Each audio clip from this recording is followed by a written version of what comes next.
दोस्तों नमस्कार। कोई मुगालता ना हो आत्मनिर्भरता को लेकर, कोई मुगालता नहीं होना चाहिए मेक इन इंडिया को लेकर। कोई मुगालता ना पालिए, वोकल फॉर लोकल या फिर स्वदेशी का राग जपना शुरू मत कर दीजिए। जरा सोचने की कोशिश कीजिए कि अगर सरकार की प्लानिंग ही यही हो कि इस देश को चलाने के लिए हमें बाहर से माल चाहिए और उसी माल के जरिए इस देश की इकोनॉमी को संभाला जाए, तो आप क्या कहेंगे?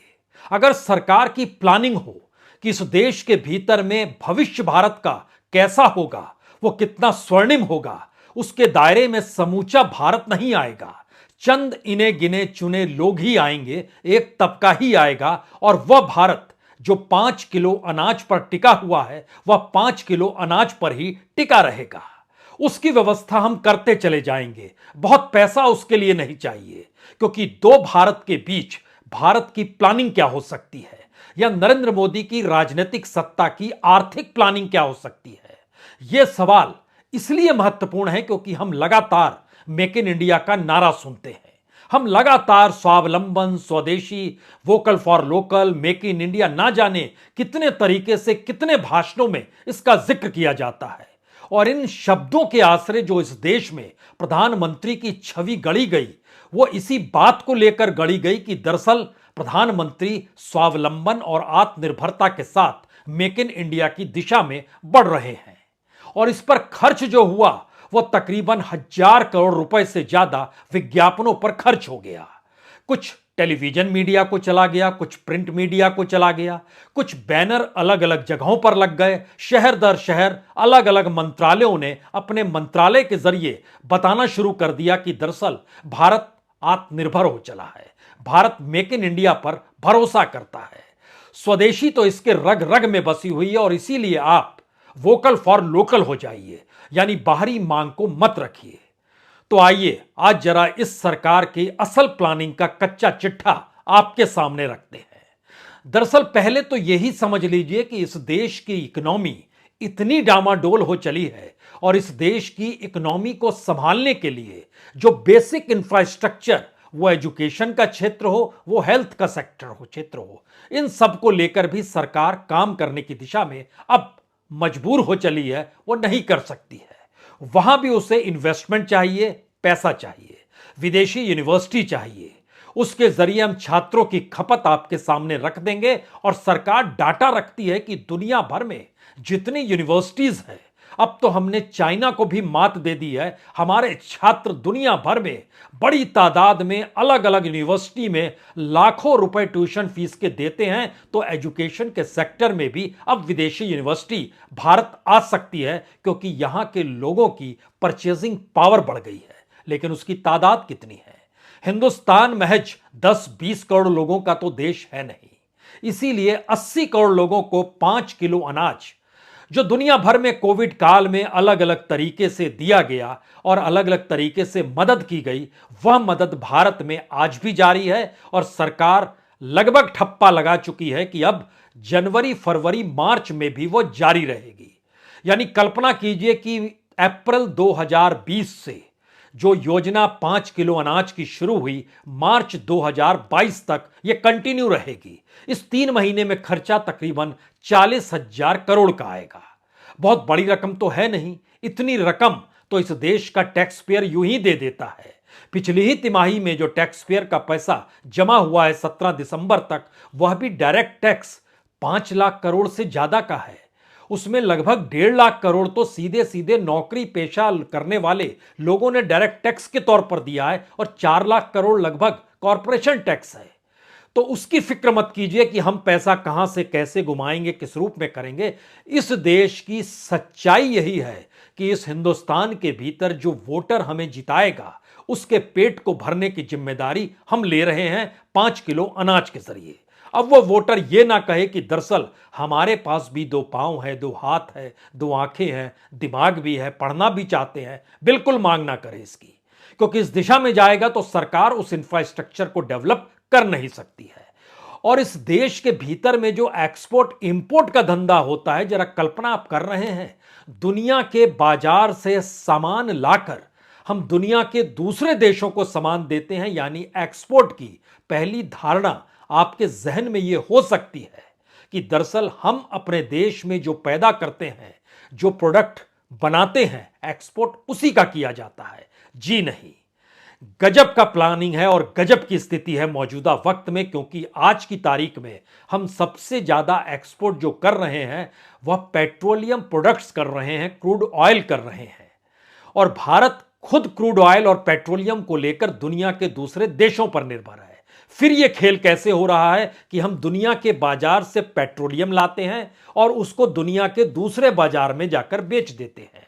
जो कमाई होती है एक्सपोर्ट की, सबसे बड़ी कमाई लगभग 43% यही है। यह खेल क्या है?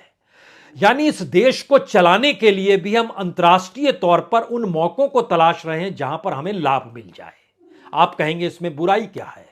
बुराई सबसे बड़ी यह है कि इस देश के भीतर अपनी मैन्युफैक्चरिंग सेक्टर कहां पर है।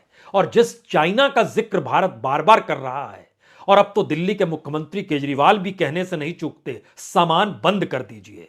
क्या कोई प्लानिंग इस देश के भीतर हुई है जिसमें मैन्युफैक्चरिंग सेक्टर हमारा बड़ा हो जाए? रघुराम राजन भी राहुल गांधी से बात करते हैं तो बहुत खुले तौर पर कहते हैं कि दरअसल मोनोपोली होनी नहीं चाहिए और भारत में प्रतिस्पर्धा होनी चाहिए, तब चीजें आगे बढ़ेंगी। लेकिन एक बात वह भूल जाते हैं कि भारत में जो वेजेस होते हैं वह वेजेस निर्धारित किए जाते हैं। मिनिमम वेजेस क्या होने चाहिए, और चाइना के भीतर मिनिमम वेज नहीं है, अमेरिका के भीतर इस रूप में मिनिमम वेज नहीं है। वहां पर प्रोडक्शन जो होता है वह अंतर्राष्ट्रीय बाजार में खपाने के लिए सरकार की एक प्लानिंग होती है। लेकिन हमारे यहां ऐसा कुछ भी नहीं है। तो हमारे यहां मैन्युफैक्चरिंग सेक्टर भी नेगेटिव में है, लेकिन बात इससे पूरी नहीं खुलती है।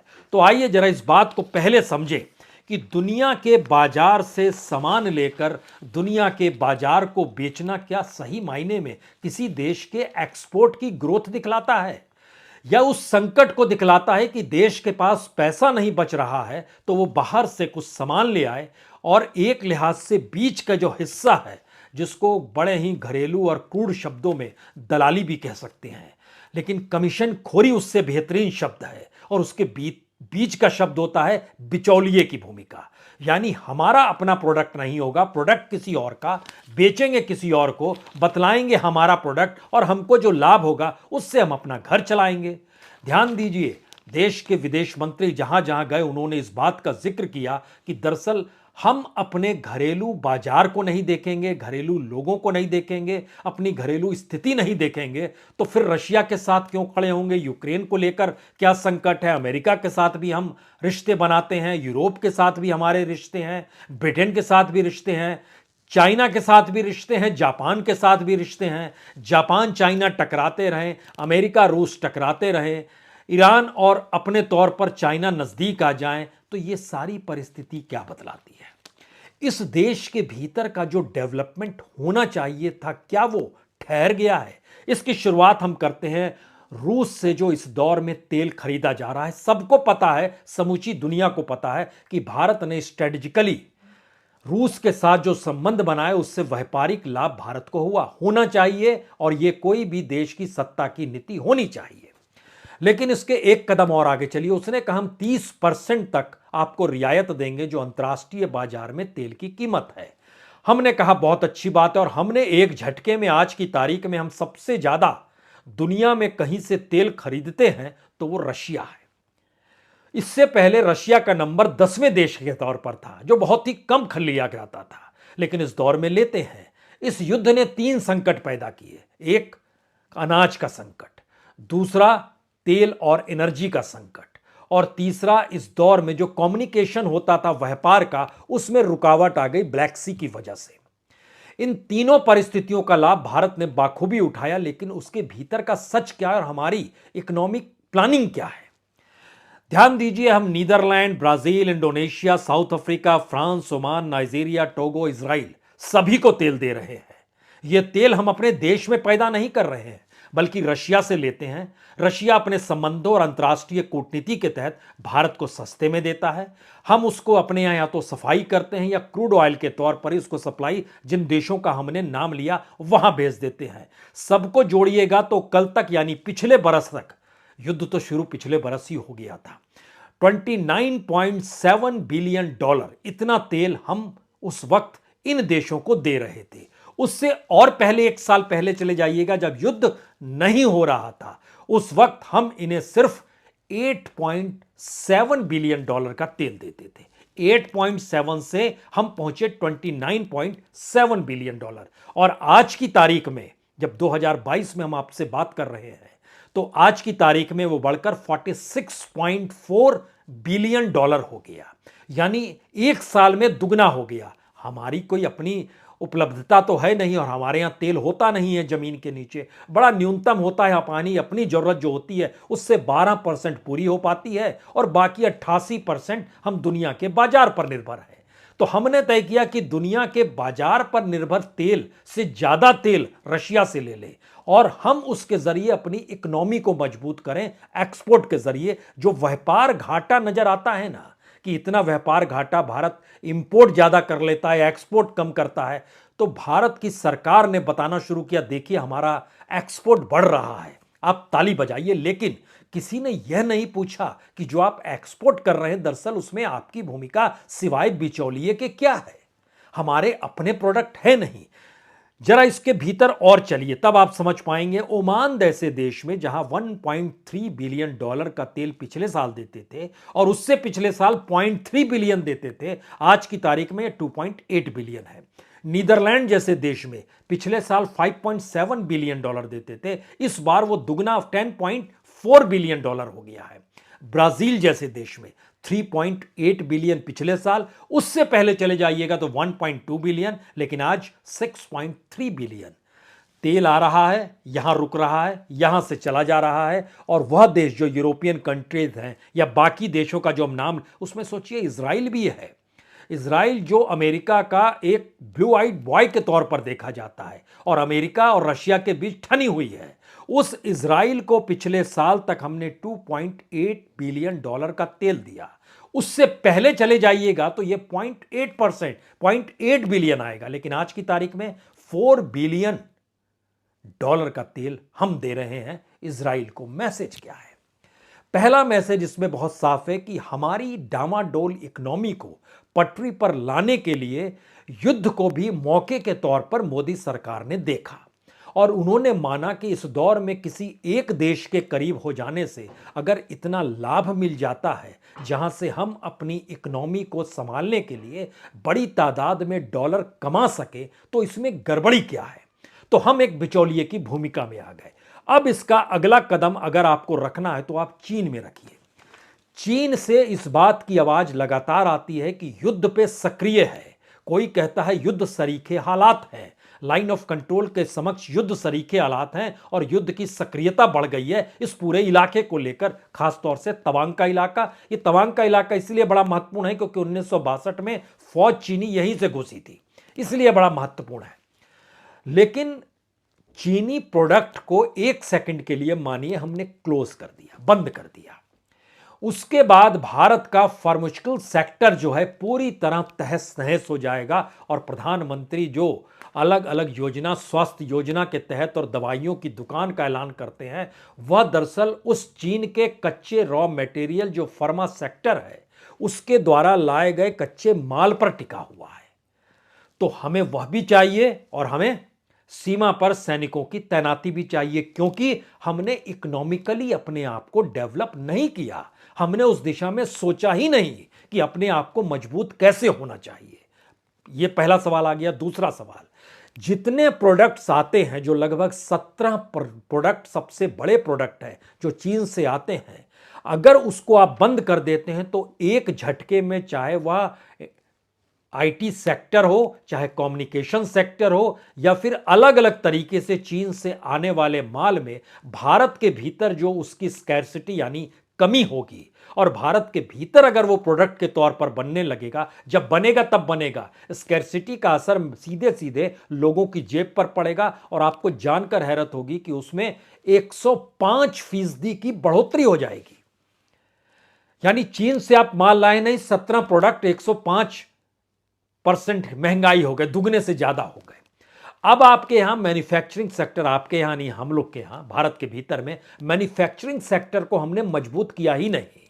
हमने उस दिशा में सोचा ही नहीं। हम लगातार हैंड टू माउथ बने रहे कि दरअसल पैसा कुछ इधर से आ जाए, कुछ उधर से ले आए, कुछ कूटनीति काम करे, कुछ भारत का मार्केट काम करे, कुछ यहाँ का शेयर बाजार काम करे, कुछ मजदूर काम करें, कुछ हमारे यहाँ के किसान काम करें। इस पूरी प्रक्रिया के भीतर में अनाज की कमी जब आई तो भारत ने पूरे के पूरे एक्सपोर्ट करने शुरू कर दिए। स्थिति ऐसी आ गई कि दरअसल एफसीआई गोडाउन की जब रिपोर्ट सरकार के सामने आई तो कहा गया, अरे जनाब सब एक्सपोर्ट कर दीजिएगा, अगर अनाज तो इस देश में राशन दुकानों पे नहीं मिलेगा, आपकी प्रधानमंत्री कल्याण योजना तो ठप यूं ही हो जाएगी। सरकार को लगा अगर मुफ्त अनाज नहीं देंगे और सब बाहर एक्सपोर्ट कर देंगे, जो एमएसपी पर लेके ही कर दें, चाहे किसानों को कुछ लाभ ही हो जाए चाहे, लेकिन इसके बाद तो इस देश में कोई वोट नहीं देगा। तो सरकार जो पूरी दुनिया के भीतर में कोविड काल से जो योजनाएं चलाई अलग अलग तरीके से, उसमें कहा गया कि 1 साल तक देखिए और उसके बाद चीजें पटरी पर आएगी। दुनिया के किसी भी देश में आज की तारीख में कोविड काल में जो रियायत वहां के नागरिकों को दी गई, अब वहां की इकोनॉमी को पटरी पर लाने के लिए और लोगों को अपने पांव पर खड़ा करने के लिए हर सरकार भिड़ गई है, चाहे वो ब्राजील ही क्यों ना हो, चाहे वो चीन ही क्यों ना हो, चाहे वो इजराइल ही क्यों ना हो, और चाहे वो फ्रांस, जापान, जर्मनी ही क्यों ना हो। लेकिन हमने अपने तौर पर यह मानकर चल रहे थे कि दरअसल 5 किलो अनाज तो कमाल का काम है। तो प्रधानमंत्री गरीब कल्याण योजना के तहत तय हुआ कि दरअसल बढ़ाते चले जाएं, 1 बार बढ़ा, 2 बार बढ़ा, 3 बार बढ़ा, 4 बार, 5 बार, 6 बार और अब 7वीं बार के दरवाजे पर है, जो मार्च तक बढ़ जाएगा। यानी इस फाइनेंशियल ईयर के अंत में इस 3 महीने का जो सरकार पर बोझ पड़ेगा वो क्या पड़ेगा, चुटकी भर 40,000 करोड़ का। ओवरऑल देखिएगा तो लगभग 4.5 लाख करोड़ रुपए इस प्रधानमंत्री कल्याण योजना में खर्च हो गए। लेकिन भारत के भीतर में गवर्नमेंट की प्लानिंग जो करती है, एक तबके को इतना पैसा देती है कि उस तबके से पैसा निकाल सके, और उस दायरे में सबसे ज्यादा फैटी क्लास, मिडिल क्लास आती है, जो उसकी आंखों से आंसू नहीं बह पाते हैं क्योंकि वो भक्ति में लीन रहता है। और भक्ति में लीन होने के बाद जब उससे टैक्स की उगाही होती है तब उसे समझ में आता है ये क्या हो रहा है। तो हर बजट में उसको कुछ दिखाया जाता है। लेकिन अब सरकार चुनावी मोड में आ रही है, वो समझ रही है कि दरअसल बरस भर के बाद चुनाव होने हैं, लोकसभा के चुनाव से पहले कुछ तो करना पड़ेगा। अब आप कल्पना कीजिए कि जिस जीएसटी को लाया गया, उस जीएसटी के दायरे में इससे पहले कहा गया कि जो 1 करोड़ की चोरी करेगा ना, उसके खिलाफ क्रिमिनल केस कर देंगे। यानी सरकार इतनी कड़ी थी। लेकिन आज क्या है, सरकार ने कहा 1 करोड़ भूल जाइए, 2 करोड़ के दायरा हम आपको दे रहे हैं, 2 करोड़ तक आपको कोई परेशानी नहीं होगी, आपके खिलाफ कोई केस नहीं होगा और आपके खिलाफ कोई क्रिमिनल केस नहीं होगा। एक झटके में रियायत सरकार ने 2 दिन पहले दे दी और यह कहकर दे दी कि आप चाहे सरकारी अधिकारी के कामकाज में रुकावट डाल रहे हो, चाहे आप अपने फैक्ट्स फिगर यानी रसीद बुक को छुपा रहे हो, चाहे कोई सूचना मांगी जा रही हो उसको भी नहीं दे रहे हो, तो लेकिन हम आपको छोड़ देते हैं। हमारी टीम ने पता किया कि दरअसल ये 1 करोड़ से 2 करोड़ वाला खेल क्या है। इस जीएसटी के दायरे में इससे पहले कितने लोग थे और 2 करोड़ होने से कितने बड़ी तादाद में लोग आ जाएंगे। इस देश के भीतर में जो छोटे व्यापारी या जो हम एमएसएमई कहते हैं ना, इसके दायरे में आने वाले लगभग 90 लाख छोटी बड़ी इंडस्ट्री सीधे तौर पर उस 2 करोड़ से राहत महसूस कर रही है। तो इतनी बड़ी तादाद में और उससे जुड़े हुए लोग, और वो चलती रहे, हमारी इकोनॉमी वहां आकर घुटने टेक देती है जहां पर उसे लगता है कि वोटर कहीं छिन्न भिन्न ना हो जाए। तो यह रियायत उसने दे दी और एक बड़ी तादाद में एक वोट बैंक अपना बचा लिया। लेकिन इकोनॉमी का क्या होगा? उस इकोनॉमी के आश्रय इस देश को चलाएंगे आप कैसे? इसको इस रूप में अब जरा समझने की कोशिश कीजिए कि 2022 के अप्रैल से अगस्त के बीच में जो हमने इंपोर्ट किया तेल, जो पेट्रोलियम पदार्थ जो इंपोर्ट कर रहे थे, वह तकरीबन 99,371 मिलियन डॉलर का हमने तेल मंगाया। उसमें से 40,295 मिलियन डॉलर हमने उन कंट्रीज को बेच दिया जिसका हमने नाम लिया, उन पे चला गया, सप्लाई हो गया और उसके अलावा यूरोप के देशों ने भी खरीद लिया। तो अंतर्राष्ट्रीय कूटनीति की जीत हुई, जयशंकर जी की जीत हुई, जिन्होंने इस बात की ऐलान किया था कि दरअसल हम अपने घर को देखें या दुनिया की कूटनीति में खुद को फंसा दें। दूसरी बात, जो अनाज का सिलसिला इसके पैरेलल में शुरू हुआ, जब उसकी जानकारी निकल कर आई तो यह पूरा खेल जो है भारत की इकोनॉमी के भीतर, प्रधानमंत्री गरीब कल्याण योजना भी इस देश में बड़ा लाभालाभ दे देता है यहां के लोकल बिचौलियों को, यहां के लोकल पॉलिटिक्स को, पंचायत और गांव स्तर के। ऐसा नहीं है कि सबको मिलता है, ये राशन दुकान का खेल। और इस पूरी प्रक्रिया के भीतर जो पहले 5 फेज में बढ़ रहा था, उस समय तक जो एलोकेशन किया गया कि हम आपको इतना एलोकेशन कर रहे हैं अनाज, वो एलोकेशन था लगभग 7,67,138 मिलियन मीट्रिक टन अनाज ये एलोकेट किया गया। जो पहुंचा राज्यों तक वह था 5,49,31,788 मीट्रिक टन। कितना कम हो गया? लगभग 2,10,00,000 मीट्रिक टन अनाज गायब हो गया। यह फर्स्ट 5 फेज का है। और इसको अलग जो 4 खास तौर से जो प्रांत है, जो डाटा दिखाए जाते हैं ना आंकड़ों के, उत्तर प्रदेश में हमने लगभग 40,000 करोड़ से ज़्यादा दिया है, बिहार के भीतर लगभग 20,000 करोड़ से ज़्यादा दिया है, महाराष्ट्र के भीतर लगभग 15,000 करोड़ से ज़्यादा दिया है, कर्नाटक में लगभग 15,000 करोड़ दिया है। ये डाटा अलग अलग फेजों को मिलाकर है, लेकिन उसके भीतर जब घुसिएगा तो बिहार में तकरीबन 25 लाख मीट्रिक टन कहाँ गया अनाज, कोई नहीं जानता है। उत्तर प्रदेश में 34 लाख मीट्रिक टन, महाराष्ट्र में 20 लाख मीट्रिक टन, कर्नाटक में 9,69,000 मीट्रिक टन। अनाज कम हो रहा है, लेकिन सरकार के डाटा में जिन लोगों को जो बेनिफिशियरी थी उन्हें दिखाया जा रहा है कि मिल गया। तो जब कम अनाज है तो उतने लोगों को कैसे मिल गया?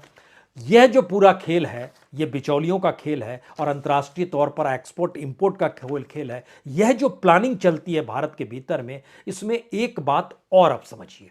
जब जिन बातों का जिक्र बार बार होता है चीन को लेकर, तो जब मोदी सरकार सत्ता में आई थी तब तकरीबन 60 अरब डॉलर की व्यापार थी। आज की तारीख में बढ़ते बढ़ते यह 115 अरब डॉलर पार कर गई है। और इस दौर में जो बढ़ा है वह उसका 29% एवरेज हर साल उनका एक्सपोर्ट बढ़ा है। हमारा एक्सपोर्ट नहीं बढ़ा है, वो 2 से 3% के भीतर रहा है। और ओवरऑल देखिएगा तो आपको महसूस होगा ये कम तो नहीं हो गया।